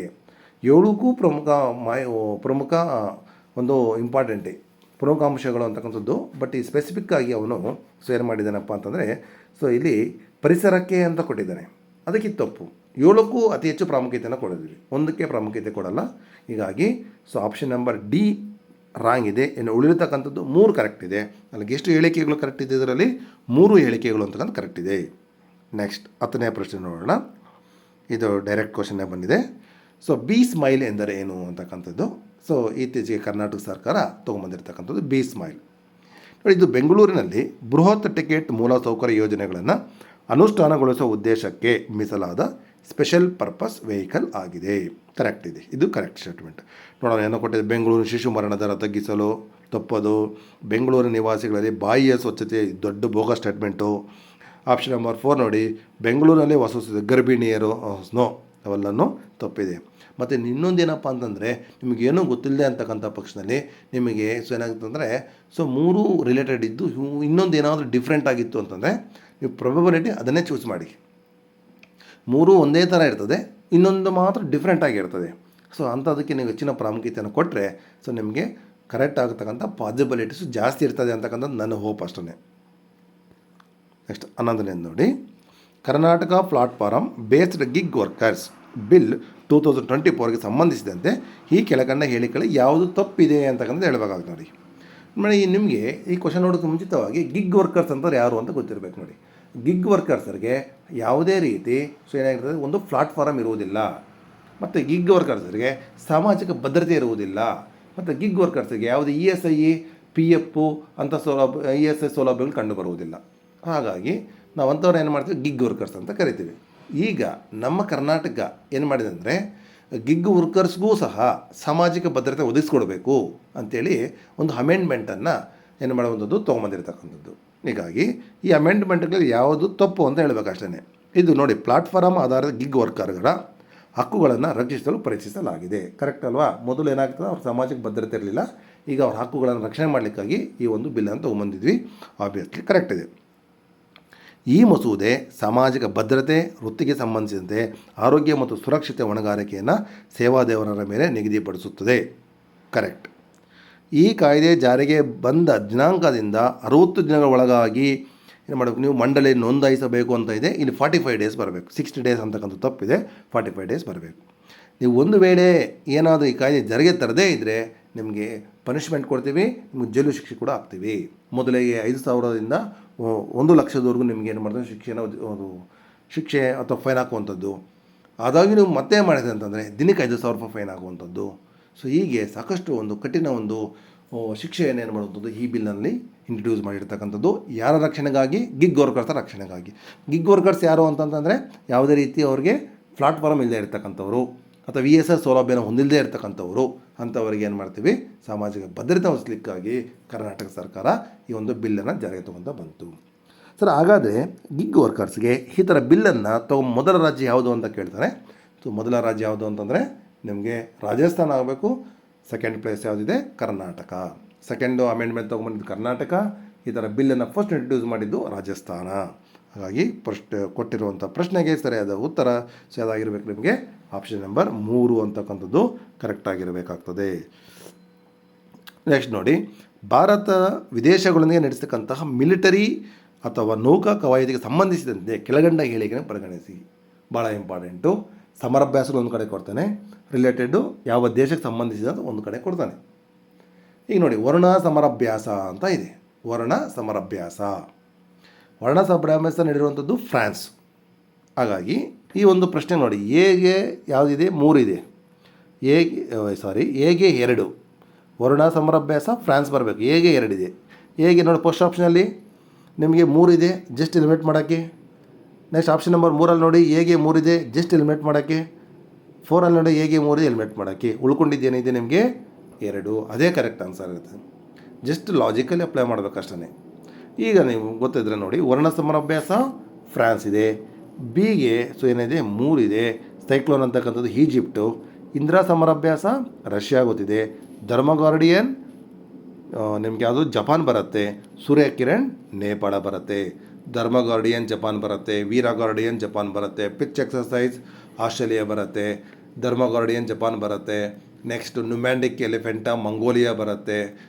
ಸಮುದ್ರ ಶಕ್ತಿ ಇಂಡೋನೇಷ್ಯಾ ಬರುತ್ತೆ. ಮತ್ತು ಅಜೇಯ ಅಂತಕ್ಕಂಥದ್ದು ಅಮೇರಿಕಾ ಬರುತ್ತೆ. ಮತ್ತು ಟೈಗರ್ ಟ್ರಂಪ್ ಅಂತಕ್ಕಂಥದ್ದು ಅಮೇರಿಕಾ ಬರುತ್ತೆ. ಸಂಪ್ರೀತಿ ಭಾರತ ಬಾಂಗ್ಲಾ ಬರುತ್ತೆ. ಸೊ ಈ ಥರ ಏನು ಮಾಡುವಂಥದ್ದು ಸಾಕಷ್ಟು ಸಮರಾಭ್ಯಾಸಗಳು ಬರ್ತಾ ಇರ್ತದೆ, ನೀವು ನೋಟ್ ಮಾಡ್ಕೊಳ್ಬೇಕಾಗ್ತದೆ. ನೆಕ್ಸ್ಟು 13ನೇ ಪ್ರಶ್ನೆ. ನಿಮಗೆ ಹಿಂದೂ ಮಹಾಸಾಗರದ ವ್ಯಾಪ್ತಿಯಲ್ಲಿ ಈ ಕೆಳಕಂಡ ಬಂದರುಗಳನ್ನು ಹೊಂದಿಸಿ ಬರೆಯಿರಿ. ಫೋರ್ಟ್ ಕೊಟ್ಟಿದ್ದಾನೆ, ಜಸ್ಟ್ ಆ ದೇಶ ಯಾವುದು ಅಂತ ಹೇಳಬೇಕಾಗ್ತದೆ. ನೋಡಿ, ಗದ್ವಾರ್ ಪೋರ್ಟ್ ಕಂಡುಬರುವಂಥದ್ದು ಎಲ್ಲಿ ನಿಮಗೆ? ಗದ್ವಾರ್ ಪೋರ್ಟು ನಿಮಗೆ ಕಂಡುಬರುವಂಥದ್ದು ಪಾಕಿಸ್ತಾನ್. ಗದ್ವಾರ್ ಪೋರ್ಟು ಕಂಡುಬರುವಂಥದ್ದು ಪಾಕಿಸ್ತಾನ್. ಹೇಗೆ 3 ಬರಬೇಕು ನೋಡಿ, ಹೇಗೆ 3 ಎಲ್ಲದರಲ್ಲೂ ಇದೆ, ಜಸ್ಟ್ ಎಲಿಮಿನೇಟ್ ಮಾಡೋಕ್ಕಾಗಲಿಲ್ಲ. ನೆಕ್ಸ್ಟ್ ನೋಡಿ, ಡೊರಾಲೇವ್. ಸೊ ಇದು ಡಿಜಿಬೂಟಿನಲ್ಲಿ ಬರುತ್ತೆ ನೋಡಿ. ಡೊರಾಲೇವ್ ಪೋರ್ಟು ಡಿಜಿಬೂಟಿನಲ್ಲಿ ಬರುತ್ತೆ. ಅಲ್ಲಿಗೆ ಬಿಗೆ 5 ಇರಬೇಕು ನೋಡಿ, ಬಿಗೆ 5. ಸೊ ನಿಮಗೆ ಅಲ್ಲಿಗೆ ಫಸ್ಟ್ ಆಪ್ಷನ್ನು ಬಿ ಇಲ್ಲ, ಎಲಿಮಿನೇಟ್ ಮಾಡಿ. ಸೊ ಬಿಗೆ 3ನೇ ಆಪ್ಷನಲ್ಲಿ ಬಿಗೆ 5 ಇಲ್ಲ, ಎಲಿಮಿನೇಟ್ ಮಾಡಿ. ನೋಡಿರ್ತಕ್ಕಂಥದ್ದು ನಿಮಗೆ option number 2, option number 4. Gwadar port Pakistan, Doraleh port Djibouti, Hambantota ಇದೆಲ್ಲರಿಗೂ ಗೊತ್ತಿರುತ್ತೆ, ಶ್ರೀಲಂಕಾ. ಅಂಬನ್ ತೋಟ ಶ್ರೀಲಂಕಾದಲ್ಲಿ ಕಂಡುಬರುತ್ತೆ. ಸಿಗೆ 2 ಇದೆ, ಆಪ್ಷನ್ ಎಲ್ಲದರಲ್ಲೂ ಇದೆ. ಲಾಮು ಪೋರ್ಟ್ ಕೀನಿಯಾ. ಡಿಗೆ 1 ಬರಬೇಕು. ಅದು option number 2 is correct.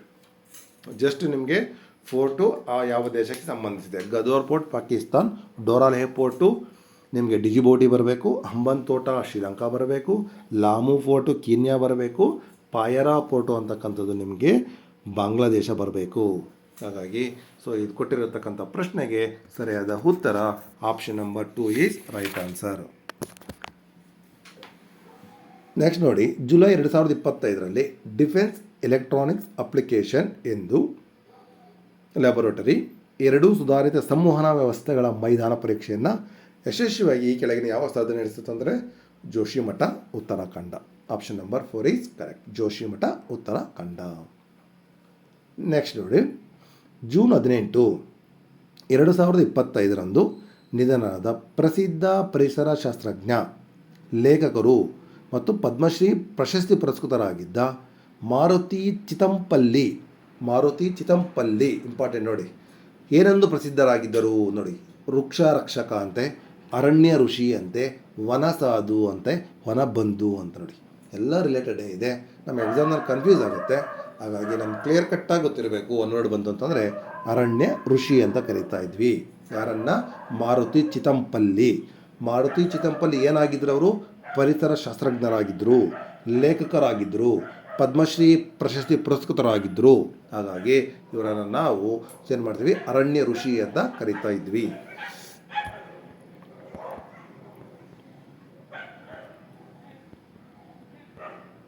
Next 15ನೇ ಪ್ರಶ್ನೆ ನೋಡಿ. 14ನೇ ಪ್ರಶ್ನೆಗೆ ಸರಿಯಾದ ಉತ್ತರ ಜೋಶಿಮಠ ಉತ್ತರಾಖಂಡ. 15ನೇ ಪ್ರಶ್ನೆಗೆ ನೋಡಿ ಸರಿಯಾದ ಉತ್ತರ ಯಾವುದಿದೆ? ಅರಣ್ಯ ಋಷಿ ಅಂತ ಕರೀತಾ ಇದ್ವಿ. ನೆಕ್ಸ್ಟ್ 16ನೇ ಪ್ರಶ್ನೆ ನೋಡಿ. 16ನೇ ಪ್ರಶ್ನೆ, ಪುಣೆಯಲ್ಲಿರುವ inter university centre for astronomy and ಆಸ್ಟ್ರೋಫಿಸಿಕ್ಸ್ನ ಸಂಸ್ಥಾಪಕರು ಯಾರು? ಡಾಕ್ಟರ್ ಜಯಂತ್ ವಿಷ್ಣು ನಾಳಿರ್ಕರ್. ಪುಣೆಯಲ್ಲಿರುವ inter university centre for astronomy and astrophysics ಭಾಳ ಇಂಪಾರ್ಟೆಂಟ್ ನೋಡಿ. ಇದು IUCAA ಸಂಸ್ಥಾಪಕರು ಡಾಕ್ಟರ್ ಜಯಂತ್ ವಿಷ್ಣು ನಾಳಿರ್ಕರ್, ಭಾಳ ಇಂಪಾರ್ಟೆಂಟ್. ನೆಕ್ಸ್ಟು 17 ನೋಡಿ, ಕೆಳಗಿನ ಯಾವ ಪುಸ್ತಕಗಳು ನೋಡಿ ಭಾಳ ಸುದ್ದಿನಲ್ಲಿತ್ತು. ಬಾನು ಮುಸ್ತಾಕ್ ಭಾಳ ಸುದ್ದಿನಲ್ಲಿತ್ತು. ದಸರಾ ಉದ್ಘಾಟನೆ ಮಾಡಿದರು, ಹೀಗಾಗಿ ಭಾಳಷ್ಟು ವಿರೋಧ ಆಯಿತು. ದಸರಾ ಉದ್ಘಾಟನೆ ಮಾಡಿದ್ದಕ್ಕಾಗಿ ಈಗ ಇದ್ರ ಮೇಲೆ ಬುಕ್ ಬಂದಿದೆ. ಈ ಕೆಳಗಿನ ಯಾವ ಪುಸ್ತಕಗಳು ಬಾನು ಮುಸ್ತಾಕ್ರವರಿಂದ ಸ್ಥಾಪಿಸಲಾಗಿದೆ? ನೋಡಿ ಅವರ ಪುಸ್ತಕಗಳು ನೋಡಿ. ಹೆಜ್ಜೆ ಮೂಡಿದ ಹಾದಿ, ಬಾನು ಮುಸ್ತಾಕ್ರವರು ಬರೆದಿರತಕ್ಕಂಥದ್ದು. ಹೃದಯ ಹಣತೆ, ಬಾನು ಮುಸ್ತಾಕ್ರವರದೇ. ಬೆಂಕಿ ಮಳೆ, ಬಾನು ಮುಸ್ತಾಕ್ರವರದೇ. ನೆತ್ತರ ಸೂತಕ, ಬಾನು ಮುಸ್ತಾಕ್ದಲ್ಲದು, ಅದು ರೆಹಮತ್ ತೆರಿಕೆರೆ ಅವರದು. ನೆತ್ತರ ಸೂತಕ ಅಂತಕ್ಕಂಥದ್ದು ರೆಹಮತ್ ತೆರಿಕೆರೆ ಅವರದು. ಇನ್ನು ಹೆಜ್ಜೆ ಮೂಡಿದ ಹಾದಿ ಬಾನು ಮುಸ್ತಾಕ್ರವ್ರದ್ದು. ಎದೆಯ ಹಣತೆ ಬಾನು ಮುಸ್ತಾಕ್ರವ್ರದ್ದು. ಬೆಂಕಿಯ ಮಳೆ ಬಾನು ಮುಸ್ತಾಕ್ರವ್ರದೇ. ಅಲ್ಲಿಗೆ ABC ರೈಟ್ ಆನ್ಸರು. ನೆತ್ತರ ಸೂತಕ ಬಂದು ರೆಹಮಾನ್ ತೆರಿಕೆರೆ ಅವರದ್ದು. ನೆಕ್ಸ್ಟ್ ನೋಡಿ, ಹೆಣ್ಣು ಹದ್ದಿನ ಸ್ವಯಂವರ ಬಾನು ಮುಸ್ತಾಕ್ರವ್ರದೇ. ಹೆಣ್ಣು ಹದ್ದಿನ ಸ್ವಯಂವರ. ಹಿಬ್ಬನಿಯ ಕಾವು ಬಾನು ಮುಸ್ತಾಕ್ರವ್ರದೇ. ಹಸಿನಾ ಮಾತು ಬಾನು ಮುಸ್ತಾಕ್ರವರೇ. ಬಡವರ ಮಗಳು ಹೆಣ್ಣಲ್ಲ ಬಾನು ಮುಸ್ತಾಕ್ರವ್ರದೇ. ಸೊ ಇವೆಲ್ಲ ನೋಡಿ ಬಾನು ಮುಸ್ತಾಕ್ರವರ ಪುಸ್ತಕಗಳು. ಇನ್ನು ಮತ್ತೊಂದು ಸರಿ ಹೇಳ್ತೀನಿ ನೋಡಿ, ಭಾಳ ಇಂಪಾರ್ಟೆಂಟು. ಹೆಜ್ಜೆ ಮೂಡಿದ ಹಾದಿ, ಎದೆಯ ಹಣತೆ, ಬೆಂಕಿ ಮಳೆ, ಹೆಣ್ಣು ಹದ್ದಿನ ಸ್ವಯಂವರ, ಹಿಬ್ಬನಿಯ ಕಾವು, ಹಸಿನಾ ಮಾತು, ಬಡವರ ಮಗಳು ಹೆಣ್ಣಲ್ಲ. ಇಷ್ಟು ಕೂಡ ಸೊ ಯಾರ್ದಪ್ಪ ಅಂತಂದರೆ ನಮ್ಮ ಬಾನು ಮುಸ್ತಾಕ್ರವ್ರದ್ದು. ಹಾಗಾಗಿ ಭಾಳ ಸುದ್ದಿನ ಆಯಿತು, ಭಾಳ ಕಾಂಟ್ರವರ್ಸಿ ಕೂಡ ಇತ್ತು ಹೆಮ್ಮದು. ಹಾಗಾಗಿ 17ನೇ ಪ್ರಶ್ನೆಗೆ ಸರಿಯಾದ ಉತ್ತರ ನಮಗೆ ABC ಮಾತ್ರ ಕರೆಕ್ಟು. ನೆತ್ತರ ಸುತ್ತಕ್ಕಂಥದ್ದು ರೆಹಮತ್ ತೆರಿಕೆರೆ ಅವರದು. ಹೀಗಾಗಿ D is the wrong answer. Next 18 ನೋಡೋಣ. ಇತ್ತೀಚೆಗೆ ಭಾರತದ ಚುನಾವಣಾ ಆಯೋಗವು 345 RUPPSಗಳನ್ನು ಪಟ್ಟಿಯಿಂದ ಹೊರಹಾಕುವ ಉಪಕ್ರಮವನ್ನು ಪ್ರಾರಂಭಿಸಿದೆ. ಹಾಗಾದರೆ RUPPS ಅನ್ನು ವಿಸ್ತರಣೆ ಮಾಡಿ ಅಂತ ಕೇಳಿದ್ದಾನೆ ಅಷ್ಟೇ. RUPPS ಅಂತಂದರೆ R ಅಂತಂದರೆ ರಿಜಿಸ್ಟರ್ಡ್, ಮತ್ತು U ಅಂತಂದರೆ ಅನ್ರೆಕಗ್ನೈಸ್ಡ್, U ಅಂತಂದರೆ ಅನ್ರೆಕಗ್ನೈಸ್ಡ್. ನೆಕ್ಸ್ಟ್ P ಅಂತಂದರೆ ಪೊಲಿಟಿಕಲ್, ಮತ್ತು ಇನ್ನೊಂದು P ಅಂತಂದರೆ ಪಾರ್ಟೀಸ್. ಅಂತಂದರೆ RUPPS ಎಂದರೆ ರಿಜಿಸ್ಟರ್ಡ್ ಅನ್ರೆಕಗ್ನೈಸ್ಡ್ ಪೊಲಿಟಿಕಲ್ ಪಾರ್ಟೀಸ್ ಆಗಿರುತ್ತೆ. ಅಲ್ಲಿಗೆ option number A is correct answer. So ಏನೇನೋ ಕೊಟ್ಟಿದ್ದಾರೆ ರಿಲೇಟೆಡ್ಡು, ಬಟ್ ರಾಂಗ್ ಇದೆ. ನಮ್ಗೆ ಸ್ಪೆಸಿಫಿಕ್ಕಾಗಿ ಗೊತ್ತಿರಬೇಕು. 345 RUPPS ಅಂತಂದರೆ ಚುನಾವಣಾ ಆಯೋಗ ಜಾರಿಗೆ ತೊಗೊಂಬಂದಿರತಕ್ಕಂಥದ್ದು. ಇದರ ಉದ್ದೇಶ ಏನಪ್ಪ ಅಂತಂದರೆ ಪಟ್ಟಿಯಿಂದ ಹೊರಹಾಕತಕ್ಕಂಥದ್ದು, ರಿಜಿಸ್ಟರ್ಡ್ ಅನ್ರೆಕಗ್ನೈಸ್ಡ್ ಪೊಲಿಟಿಕಲ್ ಪಾರ್ಟೀಸನ್ನು ಹೊರಹಾಕುವಂಥದ್ದು. ಅದಕ್ಕೆ ಸೊ ಏನು ಮಾಡೋದು 345 RUPPS ಅಂತಕ್ಕಂಥ ಇನಿಷಿಯೇಟಿವನ್ನು ಎಲೆಕ್ಷನ್ ಕಮಿಷನ್ ಆಫ್ ಇಂಡಿಯಾ ಜಾರಿ ತೊಗೊಂಬಂದಿದೆ. RUPPS ಅಂತಂದರೆ ರಿಜಿಸ್ಟರ್ಡ್ ಅನ್ರೆಕಗ್ನೈಸ್ಡ್ ಪೊಲಿಟಿಕಲ್ ಪಾರ್ಟೀಸ್ 18ಗೆ ಒಂದು ರೈಟ್ ಆನ್ಸರ್. ನೆಕ್ಸ್ಟ್ ಭಾಳ ಸುದ್ದಿನಲ್ಲಿತ್ತು ನೋಡಿ ನಿಮಗೆ. ಇಂಟರ್ನ್ಯಾಷನಲ್ ಸ್ಪೇಸ್ ಸ್ಟೇಷನ್ಗೆ ಹೋದ Axiom 4 ಮಿಷನ್ ತಂಡವು ಈ ಕೆಳಗಿನ ಯಾವ ರಾಷ್ಟ್ರಗಳ ಗಗನಯಾನಿಗಳನ್ನು ಒಳಗೊಂಡಿತ್ತು? ನೋಡಿ ಭಾಳ ಇಂಪಾರ್ಟೆಂಟು. ಯಾವ ಯಾವ ದೇಶಗಳು ಸೇರಿ Axiom 4 ಒಳಗೊಂಡಿತ್ತು ಮತ್ತು ಯಾವ ಒಂದು ದೇಶದ ಒಂದು ಸೈಂಟಿಸ್ಟು ಇದರಲ್ಲಿ ಹೋದರು ಅಂತಕ್ಕಂಥದ್ದು. Axiom 4 ನೋಡಿ, America, Bharat, Poland, Hungary. So ಏನಿರಬೇಕು ನಮಗೆ? ಅಮೇರಿಕಾ ಇರಬೇಕು, ಭಾರತ ಇರಬೇಕು, ನೆಕ್ಸ್ಟು ಪೋಲ್ಯಾಂಡ್ ಇರಬೇಕು, ಆಮೇಲೆ ಹಂಗೇರಿ ಇರಬೇಕು. ಅಲ್ಲಿಗೆ ಕೊಟ್ಟಿರೋಂಥ ಆಪ್ಷನ್ ನೋಡಿ, ಎ ಇರಬೇಕು, ಬಿ ಇರಬೇಕು, ಡಿ ಇರಬೇಕು, ಇ ಇರಬೇಕು ಅಷ್ಟೇ. ಅಮೇರಿಕಾ, ಭಾರತ, ಪೋಲ್ಯಾಂಡ್, ಹಂಗೇರಿ ಇದು Axiom 4ಗೆ ಹೋದಂತಹ ಒಂದು ದೇಶಗಳು. ಮತ್ತು ನೋಡಿ, ಅಮೇರಿಕದಿಂದ ಯಾರು ಹೋದ್ರಪ್ಪ ಅಂತಂದರೆ ಈ ಒಂದು ಪೆಗ್ಗಿ ವಿಟ್ಸನ್ ಹೋಗ್ತಾನೆ. ಅಮೇರಿಕದ ಪೆಗ್ಗಿ ವಿಟ್ಸನ್ ಅಮೇರಿಕದವನು. ಭಾರತದಿಂದ ಶುಭಾಂಶು ಶುಕ್ಲಾ ಹೋಗ್ತಾನೆ ನೋಡಿ, ಭಾರತದಿಂದ ಶುಕ್ಲಾ. ಮತ್ತು ಪೋಲ್ಯಾಂಡಿಂದ ಸ್ಲಾವೋಸ್ ಮತ್ತು ಹಂಗೇರಿಯಿಂದ ಟೈಬರ್ ಕಾಪು ಹಂಗೇರಿ. ಭಾಳ ಇಂಪಾರ್ಟೆಂಟ್ ಆಗುತ್ತೆ Axiom 4ಗೆ ಹೋದಂಥವರು. ಭಾರತದಿಂದ ಶುಭಾಂಶು ಶುಕ್ಲು, ಹಂಗೇರಿಯಿಂದ ಟೈಬರ್ ಕಾಪು, ಪೋಲ್ಯಾಂಡಿಂದ ಸ್ಲಾವೋಸು ಮತ್ತು ಅಮೇರಿಕದಿಂದ ಪೆಗ್ಗಿ ವಿಟ್ಸನ್. ಅಲ್ಲಿಗೆ 19ನೇ ಪ್ರಶ್ನೆಗೆ ಸರಿಯಾದ ಉತ್ತರ option number 2 is right answer. Next 20ನೇದು ನೋಡೋಣ. ಇತ್ತೀಚೆಗೆ ಭಾರತದ ಕೇಂದ್ರ ಕ್ಯಾಬಿನೆಟ್ಟು ರಾಷ್ಟ್ರೀಯ ಕ್ರೀಡಾ ನೀತಿ 2025ಕ್ಕೆ ಅನುಮೋದನೆ ನೀಡಿದೆ. ಇದು ಯಾವ ಕ್ರೀಡಾ ನೀತಿ ಬದಲಿಗೆ ಜಾರಿಗೊಳಿಸಲಾಗಿದೆಯಪ್ಪ ಅಂತಂದರೆ ರಾಷ್ಟ್ರೀಯ ಕ್ರೀಡಾ ನೀತಿ 2000 ಡೈರೆಕ್ಟ್ ಕ್ವಶನ್ ಇದು. ರಾಷ್ಟ್ರೀಯ ಕ್ರೀಡಾ ನೀತಿ 2001 ಬದಲಾಗಿ ಈಗ ನಾವೇನು ಮಾಡ್ತೀವಿ 2025ಕ್ಕೆ ಅಲ್ಲಿರ್ತಕ್ಕಂಥ ರೂಲ್ಸನ್ನು ಏನು ಮಾಡುವಂಥದ್ದು ಸ್ವಲ್ಪ ಬದಲಾವಣೆಯನ್ನು ಮಾಡಿ ಏನು ಮಾಡುವಂಥದ್ದು ಕಾಲಕ್ಕೆ ತಕ್ಕ ಹಾಗೆ ಒಂದು ನಿಯಮಗಳನ್ನು ಜಾರಿಗೆ ತರುವುದು. ಹಾಗಾಗಿ ಕೊಟ್ಟಿರುವಂಥ ಪ್ರಶ್ನೆಗೆ ಸರಿಯಾದ ಉತ್ತರ option number 4 is right answer. Next, ಇತ್ತೀಚೆಗೆ ಭಾರತ್ ಜೆನ್ ಸುದ್ದಿಯಲ್ಲಿದೆ. ಭಾರತ್ ಜೆನ್ ಎಂದರೇನು ಅಂತ ಕೇಳಿದ್ದಾರೆ ಅಷ್ಟೇ. ಇತ್ತೀಚೆಗೆ ಭಾರತ್ ಜೆನ್ ಸುದ್ದಿನಲ್ಲಿದೆ. ಭಾರತ್ ಜೆನ್ ಎಂದರೇನು ಅಂತಂದರೆ ಸ್ವದೇಶಿಯಾಗಿ ಅಭಿವೃದ್ಧಿಪಡಿಸಿದ ಕೃತಕ ಬುದ್ಧಿಮತ್ತೆ ಆಧಾರಿತ multi modal large language model, LLM ಅಂತ ಕರಿತೀವಿ. ಲಾರ್ಜ್ ಲ್ಯಾಂಗ್ವೇಜ್ ಮಾಡೆಲ್ ಇದು ಭಾರತ್ ಜೆನ್ ಅಂತಕ್ಕಂಥದ್ದು. Option number 1 is right answer. 21ಗೆ ಒಂದು ಆನ್ಸರು. ಭಾರತ್ ಜೆನ್ ಎಂದರೆ ಸ್ವದೇಶಿಯಾಗಿ ಅಭಿವೃದ್ಧಿಪಡಿಸಿದ ಕೃತಕ ಬುದ್ಧಿಮತ್ತೆ ಆಧಾರಿತ multi modal large language model. Option number 1 is correct. Next ನೋಡಿ 22ನೇದು ನೋಡಿ ಹೊಂದಿಸಿ ಬರೆಯಿರಿ ಅಂತ ಕೊಟ್ಟಿದ್ದಾನೆ. ಈ ಕಡೆ ಹುಲಿ ತಾಣಗಳನ್ನು ಕೊಟ್ಟಿದ್ದಾನೆ, ಆ ಕಡೆ ರಾಜ್ಯಗಳನ್ನು ಕೊಟ್ಟಿದ್ದಾನೆ. ಇದು ಗೊತ್ತಿರಬೇಕು ನಿಮಗೆ. ಮಾಧವ್ ಹುಲಿ ಸಂರಕ್ಷಿತ ತಾಣ ಎಲ್ಲಿ ಕಂಡುಬರುತ್ತದೆಪ್ಪ ಅಂತಂದರೆ ಮಾಧವ್ ಬರುವಂಥದ್ದು ಮಧ್ಯಪ್ರದೇಶ್. ಈ ಮಾಧವ್ ಇರುವಂಥದ್ದು ಮಧ್ಯಪ್ರದೇಶ್. ಹೇಗೆ 3 ಬರಬೇಕು. ಫಸ್ಟ್ ಆಪ್ಷನ್ ಹೇಗೆ 2 ಇದೆ, ಕಣ್ಣು ಮುಚ್ಕೊಂಡು ಹೆಲ್ಮೆಟ್ ಮಾಡೋಕ್ಕೆ. ಆಪ್ಷನ್ ನಂಬರ್ 2 ನೋಡಿ ಹೇಗೆ 4 ಇದೆ, ಕಣ್ಣು ಮುಚ್ಚು ಹೆಲ್ಮೆಟ್ ಮಾಡಿ. ಈಗ ಆಪ್ಷನ್ ನಂಬರ್ 3 ಹೇಗೆ 3 ಇದೆ, ಆಪ್ಷನ್ ನಂಬರ್ 4 ಹೇಗೆ 3 ಇದೆ. ಅವೆರಡರಲ್ಲೇ ಒಂದು ಆನ್ಸರ್ ಆಗಿರುತ್ತೆ. ನೆಕ್ಸ್ಟ್ ರಾಣಿಪುರ UP ಆಗುತ್ತೆ. ರಾಣಿಪುರ ಅಂತಕ್ಕಂಥ ಒಂದು ಟೈಗರ್ ರಿಸರ್ವ್ ಕಂಡು ಬರುವಂಥದ್ದು UP. ಬಿಗೆ 4 ಬರಬೇಕು. ಆಪ್ಷನ್ ನಂಬರ್ 3 ಕೂಡ ಬಿಗೆ 4 ಇದೆ. ಆಪ್ಷನ್ ನಂಬರ್ ಡಿ ಕೂಡ ಬಿಗೆ 4 ಇದೆ. ನೆಕ್ಸ್ಟ್ ಅದೇನು ಹೆಲ್ಮೆಟ್ ಮಾಡೋಕ್ಕಾಗಲ್ಲ. ನೆಕ್ಸ್ಟ್ ಗುರು ಘಾಸಿದಾಸ್ ತಮೋರ್ ಪಿಂಗ್ಲಾ ಅಂತಕ್ಕಂಥ ಛತ್ತೀಸ್ಗಢದಲ್ಲಿ ಕಂಡುಬರುತ್ತೆ. ಸಿಗೆ 2 ಬರಬೇಕು. ಸಿಗೆ 2 ಇರುವಂಥದ್ದು ಆಪ್ಷನ್ ನಂಬರ್ 4 ಸೊ ಆಬ್ವಿಯಸ್ಲಿ 22ನೇ ಪ್ರಶ್ನೆಗೆ ಸರಿಯಾದ ಉತ್ತರ ಆಪ್ಷನ್ ನಂಬರ್ 4. ಮಾಧವ್ ಅಂತಕ್ಕಂಥದ್ದು ಮಧ್ಯಪ್ರದೇಶ್, ರಾಣಿಪುರ ಅಂತಕ್ಕಂಥದ್ದು ಉತ್ತರ ಪ್ರದೇಶ್, ಗುರು ಘಾಸಿದಾಸ್ ತಮೋರ್ ಪಿಂಗ್ಲಾ ಅಂತಕ್ಕಂಥದ್ದು ಛತ್ತೀಸ್ಗಢ ಮತ್ತು ಧೋಲ್ಪುರ್ ಕರೌಲಿ ಅಂತಕ್ಕಂಥದ್ದು ನಿಮಗೆ ರಾಜಸ್ಥಾನದಲ್ಲಿ ಕಂಡು ಬರ್ತದೆ. ಹಾಗಾಗಿ ಸೊ 22ನೇದಕ್ಕೆ ಸರಿಯಾದ ಉತ್ತರ 4. ನೆಕ್ಸ್ಟು ಸೊ ಅಂಚೆ ಇಲಾಖೆಯು ಧ್ರುವ ಎಂಬ ನೀತಿ ದಾಖಲೆಯನ್ನು ಬಿಡುಗಡೆ ಮಾಡಿದೆ. ಇದರ ಅಂಶಗಳು ನೋಡಿ, ಇದು DGPನೂ ಮಾಡುತ್ತೆ. DGPನೂ ಮಾಡುತ್ತೆ. ಮತ್ತು ವಿಶಿಷ್ಟ ವರ್ಚುವಲ್ ವಿಳಾಸ ಕರೆಕ್ಟ್ ಇದೆ. ಮತ್ತು ನಿಮಗೆ ಕಸ್ಟಮೈಸ್ ಮಾಡಿದ ಹಂಚೆ ಕವರ್ಗಳು ಮತ್ತು ಹಂಚೆ ಚೀಟಿಗಳು ಮತ್ತು ಎಲ್ಲ ಗ್ರಾಮ ಪಂಚಾಯತಿಗಳು ನೆಟ್ವರ್ಕ್ ಸಂಪರ್ಕ. ಎಲ್ಲ ಗ್ರಾಮ ಪಂಚಾಯತಿಗಳು ಇದು ತಪ್ಪಿರುತ್ತೆ. ಆಬ್ವಿಯಸ್ಲಿ ದಿಸ್ ಸ್ಟೇಟ್ಮೆಂಟ್ ಈಸ್ 3 ಹೇಳಿಕೆಗಳು ಸರಿ ಇದೆ. ಇದಕ್ಕೆ ಯಾವುದು ಆನ್ಸರ್ ಬರುತ್ತೆ ನೋಡೋಣ. 23ನೇದಕ್ಕೆ 3 ಹೇಳಿಕೆಗಳು ಸರಿ ಅಂತಕ್ಕಂಥದ್ದು ಇರಲಿ. ಅದು ಕೀ ಆನ್ಸರ್ ಯಾವುದು ಬರುತ್ತೆ ನೋಡೋಣ. ನೆಕ್ಸ್ಟ್ 24ನೇದು ನೋಡಿ. 24ನೇದು ಕರ್ನಾಟಕ ಶುದ್ಧ ಗಾಳಿ ಕ್ರಿಯಾ ಯೋಜನೆ 2025ಕ್ಕೆ ಸಂಬಂಧಿಸಿದಂತೆ ಕೆಳಕಂಡ ಹೇಳಿಕೆಗಳನ್ನು ಪರಿಗಣಿಸಿ. Karnataka national clean air programme 2025 ಸಂಬಂಧಿಸಿದಂತೆ ಕೆಳಕಂಡ ಹೇಳಿಕೆಗಳನ್ನು ಪರಿಗಣಿಸಿ ಅಂತ ಕೇಳಿದ್ದಾನೆ. ನೋಡಿ, ಈ ಯೋಜನೆಯು NCEAPಗೆ ಅನುಗುಣವಾಗಿದೆ, ಕರೆಕ್ಟ್ ಇದೆ. ನ್ಯಾಷನಲ್ ಕ್ಲೀನ್ ಏರ್ ಪ್ರೋಗ್ರಾಮ್ನ ಭಾಗವಾಗಿ ಕರ್ನಾಟಕ ಕ್ಲೀನ್ ಏರ್ ಪ್ರೋಗ್ರಾಮ್ ಜಾರಿಗೆ ತೊಗೊಂಬಂದಿರತಕ್ಕಂಥದ್ದು. First option is correct. Option number ನಿ, ಇದು ಪರ್ಟಿಕ್ಯುಲೇಟ್ ಮ್ಯಾಟರ್ PM10 ಹೊರಸೂಸುವಿಕೆಯನ್ನು ತಗ್ಗಿಸುವ ಗುರಿಯನ್ನು ಹೊಂದಿದೆ. ಕರೆಕ್ಟ್.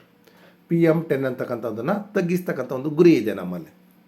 ಆಪ್ಷನ್ ನಂಬರ್ ಸಿ, ಇದು ಕೈಗಾರಿಕೆಗಳು, ಸಾರಿಗೆ, ಕೃಷಿ, ನಿರ್ಮಾಣ ಮತ್ತು ತ್ಯಾಜ್ಯ ನಿರ್ವಹಣೆಯಲ್ಲಿ ಕಟ್ಟುನಿಟ್ಟಾದ ನಿರ್ಬಂಧಗಳ ಅನುಷ್ಠಾನಕ್ಕೆ ಒತ್ತು ನೀಡುವುದು. ಕರೆಕ್ಟ್ ಇದೆ. ಮತ್ತು ಆಪ್ಷನ್ ನಂಬರ್ ಡಿ, ವಿಶೇಷವಾಗಿ ಇದು ಬೆಂಗಳೂರು ನಗರಕ್ಕೆ ಹೆಚ್ಚಿನ ಒಂದು ಆದ್ಯತೆಯನ್ನು ಕೊಡುತ್ತದೆ. ಯಾವುದರಲ್ಲಿ? ಕರ್ನಾಟಕ ಕ್ಲೀನ್ ಏರ್ ಪ್ರೋಗ್ರಾಮ್ ನಾಡಿನಲ್ಲಿ ಇಷ್ಟು ಹೇಳಿಕೆಗಳು ಕೂಡ ಕರೆಕ್ಟಾಗಿದೆ. ಯಾವುದರ ಭಾಗವಾಗಿ?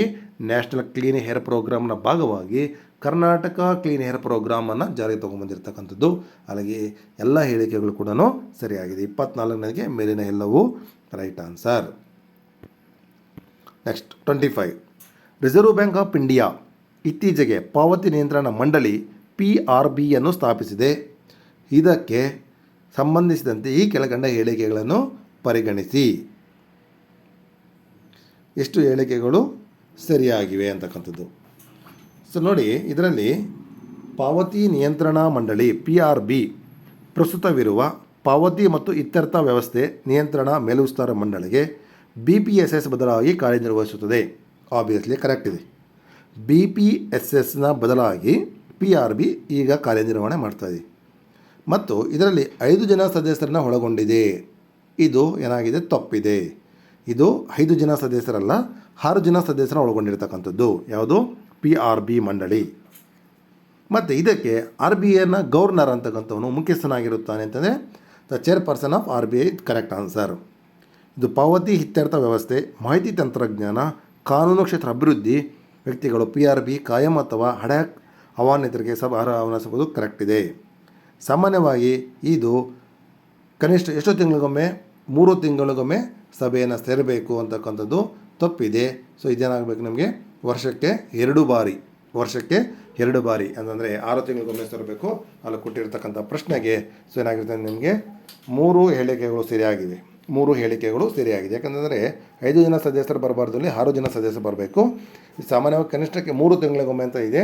ಅದು ವರ್ಷಕ್ಕೆ 2 ಬಾರಿ ಮೀಟಿಂಗನ್ನು ಸೇರಬೇಕು ಅಂತಕ್ಕಂಥದ್ದಿದೆ. ಹಾಗಾಗಿ ಕೊಟ್ಟಿರ್ತಕ್ಕಂಥ ಪ್ರಶ್ನೆ 25ನೇ ಪ್ರಶ್ನೆಗೆ 3 ಹೇಳಿಕೆಗಳು ಸರಿಯಾಗಿವೆ. 3 ಹೇಳಿಕೆಗಳು ಸರಿಯಾಗಿವೆ. ನೆಕ್ಸ್ಟು ನಿಮಗೆ ಮೆಂಟಲ್ ಎಬಿಲಿಟಿ ಕ್ವಶನ್ ಬಂದಿದೆ. ಮೆಂಟಲ್ ಎಬಿಲಿಟಿ ಕ್ವಶನ್ ಬಂದಿರತಕ್ಕಂಥದ್ದು. ಮೆಂಟಲ್ ಎಬಿಲಿಟಿ ಕ್ವಶನ್ ಬಂದಿರತಕ್ಕಂಥದ್ದು 26ನೇದಿಗೆ ನೋಡಿ. ಇದನ್ನು ನೀವು ಲೆಕ್ಕವನ್ನು ನೀವು ಮಾಡಬೇಕಾಗ್ತದೆ. ವೆನ್ ಡಯಾಗ್ರಾಮ್ ಹಾಕಿ ಈ ಲೆಕ್ಕವನ್ನು ಮಾಡಬೇಕು. ಸೊ ಹೀಗಾಗಿ ಈ ಲೆಕ್ಕವನ್ನು ಮಾಡಿ. ನೆಕ್ಸ್ಟ್ ನೋಡಿ 27ನೇದು ಒಂದು ಪೈ ಚಾರ್ಟನ್ನು ಕೊಟ್ಟಿದ್ದಾನೆ. ಅದಕ್ಕೆ ಸೊ ನೀವು ಆನ್ಸರ್ಸನ್ನು ನೋಡಬೇಕಾಗ್ತದೆ. ಸೊ ಅದನ್ನು ಮಾಡಬೇಕಾಗ್ತದೆ. ಅಲ್ಲಿಗೆ ನಾನು ಆನ್ಸರ್ಸ್ ಮಾತ್ರ ಹೇಳ್ಕೊಂಡು ಹೋಗಿರ್ತೀನಿ ನೋಡಿ. ಸೊ 27ನೇದಕ್ಕೆ ಸರಿಯಾದ ಉತ್ತರ so option number 3 1,80,000. Option number 3 1,80,000. Next ನೋಡಿ 28ನೇದಕ್ಕೆ ನೋಡಿ. 28ನೇದಕ್ಕೆ ಸೊ 35 ಆನ್ಸರ್ ಬರಬೇಕು ನೋಡಿ. 35 ಆನ್ಸರ್. ಆಪ್ಷನ್ ನಂಬರ್ 3 ಬರಬೇಕು, 35. ಮತ್ತು 29ನೇದು ನೋಡಿ. 29ನೇದಕ್ಕೆ ಸೊ ನಿಮಗೆ 48 ಮೀಟರ್ಗಳು ಬರಬೇಕು. ಆಪ್ಷನ್ ನಂಬರ್ 2 48 ಮೀಟರ್ ಬರಬೇಕು. ಮತ್ತು ಆಪ್ಷನ್ ನಂಬರ್ 3 ನೋಡಿ. ಆಪ್ಷನ್ ನಂಬರ್ 3ಗೆ ಸರಿಯಾದ ಉತ್ತರ 48.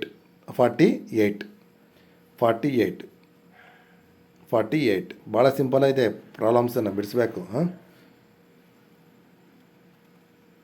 ನೆಕ್ಸ್ಟು ಕೆಳಗಿನ ಚಿತ್ರದಲ್ಲಿ ಎಕ್ಸ್ನ ಬೆಲೆಯನ್ನು ಕಂಡುಹಿಡಿಯಿರಿ. ಕೆಳಗಿನ ಚಿತ್ರದಲ್ಲಿ ಎಕ್ಸ್ನ ಬೆಲೆಯನ್ನು ಕಂಡುಹಿಡಿಯಿರಿ. ಸೊ ಇದಕ್ಕೆ ಸರಿಯಾದ ಉತ್ತರ 4. ಹೆಂಗಂತಂದ್ರೆ ನೋಡಿ ಇಲ್ಲಿ 5 ಮತ್ತು 2 ಇದೆಯಾ, 5 2 ಮೈನಸ್ ಮಾಡಿ ನೋಡಿ, ಇದು ಡೈರೆಕ್ಟಾಗಿ ಬರುತ್ತೆ. ಅದಕ್ಕೆ ಆನ್ಸರ್ ಹೇಳ್ತಾ ಇದ್ದೀನಿ. 5 2ಗೆ 5 2 ಮೈನಸ್ ಮಾಡಿ 3 ಉಳಿತದೆ. ಆ 3 ಸ್ಕ್ವೇರ್ ಒಳಗಡೆ 9 ಬಂದಿದೆ. ಸೇಮ್ ಆ್ಯಸ್ ಇಟ್ ಈಸ್ ಹಿಂಗೂ ಮಾಡಿ. 2 ಮತ್ತು 6ಗೆ ಡಿಫ್ರೆನ್ಸ್ ಕಂಡುಹಿಡಿಯಿರಿ. 4 ಬರುತ್ತೆ. 4 square 16. Next same as it is 8 ಮತ್ತು 3ಗೆ ಡಿಫ್ರೆನ್ಸ್ ಮಾಡಿ 5 ಬರುತ್ತೆ. 5 ಸ್ಕ್ವೇರ್ ಒಳಗಡೆ 25 ಬಂದಿದೆ. ನೆಕ್ಸ್ಟು ಇಲ್ಲಿ 16 ಇಲ್ಲಿ 256 ಬರಬೇಕಂತಂದರೆ 5 ಸ್ಕ್ವೇರ್ ರೂಟು 16 ಸ್ಕ್ವೇರ್ ರೂಟ್ ಆಗಿರುತ್ತೆ. ಅಲ್ಲಿಗೆ ಇಲ್ಲಿ ಯಾವ ನಂಬರ್ ಬಂದರೆ 14 ಬರುತ್ತೆ ಅಂತಂದರೆ ಇಲ್ಲಿ 4 ಬಂದರೆ ಆಗ 20 ಮತ್ತು 4 ಸಬ್ಸ್ಟ್ರಾಕ್ಟ್ ಮಾಡಿದರೆ 16 ಬರುತ್ತೆ. 16 ಸ್ಕ್ವೇರ್ 256 ಬರುತ್ತೆ. ಅಲ್ಲಿಗೆ 31ಕ್ಕೆ ಸರಿಯಾದ ಉತ್ತರ 4 ಆಗುತ್ತೆ. ಮತ್ತು 32ನೇದಕ್ಕೆ ನೋಡಿ, 32ನೇದಕ್ಕೆ ರ್ಯಾಂಕಿಂಗ್ ಮೇಲೆ ಬಂದಿದೆ. ಭಾಳ ಈಸಿಯೆಸ್ಟ್ ಇದೆ ಇವಲ್ಲ. ಆಪ್ಷನ್ ನಂಬರ್ 2 30 ಇದೆ. ನೆಕ್ಸ್ಟು 33ನೇದು ನೋಡಿ, 33ನೇದಕ್ಕೆ ನೋಡಿ ಎ ಸಿ ಇ ಜಿ 33ನೇದಕ್ಕೆ ಆಪ್ಷನ್ ನಂಬರ್ 2 34ಕ್ಕೆ. ಮತ್ತು ನೋಡಿ 34ನೇದು ನೋಡಿ, 34ನೇದಕ್ಕೆ ಆಪ್ಷನ್ ನಂಬರ್ 2 3410 ರೂಪಾಯಿ. ಭಾಳ ಸಿಂಪಲ್ ಇದೆ, 3410. 35ನೇದಕ್ಕೆ ನೋಡಿ 2 ಮಗ ಆಗಬೇಕು. ನೆಕ್ಸ್ಟು ಪೈ ನಕ್ಷೆಯನ್ನು ಕೊಟ್ಟಿದ್ದಾನೆ ಮತ್ತು ಕೆಲವೊಂದು ಡೇಟಾವನ್ನು ಕೊಟ್ಟಿದ್ದಾನೆ. ಸೊ 36ನೇದಕ್ಕೆ ಇದು ಅಷ್ಟೇ ಭಾಳ ಸಿಂಪಲಾಗಿ ಬರುತ್ತೆ. 36ನೇದಕ್ಕೆ ಸೊ 2 ಆನ್ಸರ್ ಪೈ 12 ಆನ್ಸರ್ ಆಗಿದೆ. 37ನೇದಕ್ಕೆ ಆಪ್ಷನ್ ನಂಬರ್ 1 1440 ಆಗುತ್ತೆ. 38ಕ್ಕೆ ಗುಂಪಿಗೆ ಸೇರಿದ ಪದ. ಈಗ ನೋಡಿ 361ಗೆ ಸ್ಕ್ವೇರ್ ರೂಟ್ ಏನಾಗಿದೆ 19 ಇದೆ. 19 × 2 38 ಆಗಿದೆ. ಈಗ 256ಗೆ ಸ್ಕ್ವೇರ್ ರೂಟ್ ಏನಿದೆ 16 ಬರುತ್ತೆ. 16 ಡಬಲ್ 32 ಇದೆ. ಹಾಗೆ 10 100 ಯಾವ ಸ್ಕ್ವೇರು 10 ಸ್ಕ್ವೇರ್ ಆಗುತ್ತೆ. 10 ಡಬಲ್ಲು 20 ಆಗಿದೆ. ಅಲ್ಲಿಗೆ ಇದು ತಪ್ಪಿದೆ.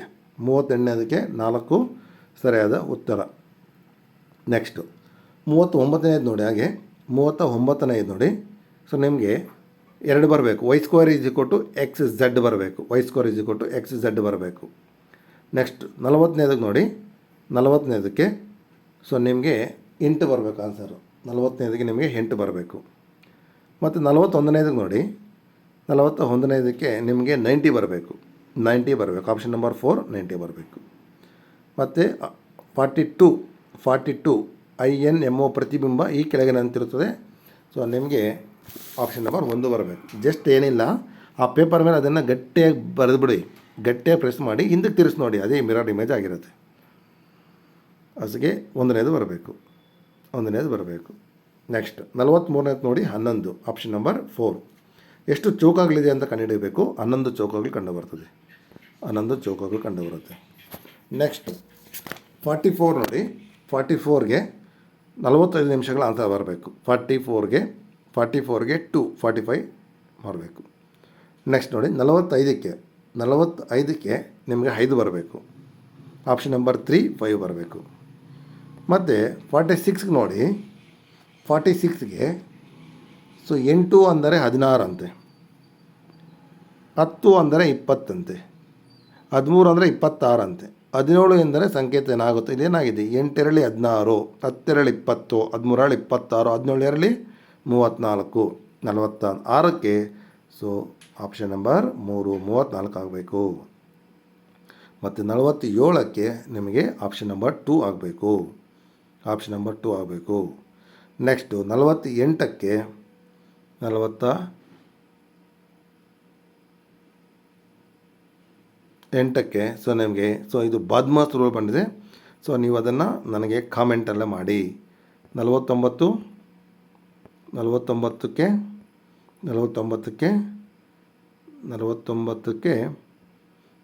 ನಿರ್ಣಯ 1 ಮತ್ತು 2 ಸರಿಯಾಗಿದೆ. 49ಕ್ಕೆ option number 4 is right answer.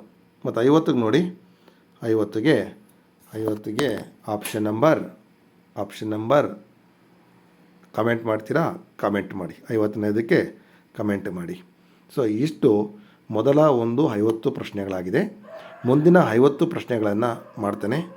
ನೀವು ಸಾಕಷ್ಟು ಪ್ರಶ್ನೆ ಪತ್ರಿಕೆಗಳನ್ನು ಬಿಡಿಸಿ ಮತ್ತು ಸಾಕಷ್ಟು ನಿಮಗೆ ಮಾಹಿತಿಯನ್ನು ಗೊತ್ತಾಗುತ್ತೆ. ಯಾವ ರೀತಿ ಟ್ರೆಂಡ್ ಬದಲಾವಣೆ ಆಗಿದೆಯೋ ಆ ಟ್ರೆಂಡ್ಗೆ ನಾವು ಕೂಡ ಅಡ್ಜಸ್ಟ್ ಆಗಲೇಬೇಕು, ಯಾವುದೇ ರೀಸನ್ಸ್ ಹೇಳಿದೆ. ಸೊ ಅಂತ ಹೇಳ್ತಾ, ದಯವಿಟ್ಟು ನಿಮಗೆ ಈ ಒಂದು ಮಾಹಿತಿ ಇಷ್ಟ ಆಗಿದ್ದರೆ ಮತ್ತು ಹೆಚ್ಚಿನ ಮಾಹಿತಿ ಸಿಗ್ತಾ ಇದೆ ಅಂತಕ್ಕಂಥದ್ದು ಭಾವಿಸಿದರೆ ಸೊ ಇತರರಿಗೂ ಶೇರ್ ಮಾಡಿಸಿ, ಸಬ್ಸ್ಕ್ರೈಬ್ ಮಾಡಿಸಿ, ಮತ್ತೇನು ಮಾಡೋದು, ಒಂದು ಉತ್ತಮವಾದಂಥ ಕಾಮೆಂಟನ್ನು ಹಾಕಿ ಅಂತಕ್ಕಂಥದ್ದು ಹೇಳ್ತಾ ಈ ಒಂದು ತರಗತಿಯನ್ನು ಮುಗಿಸೋಣ.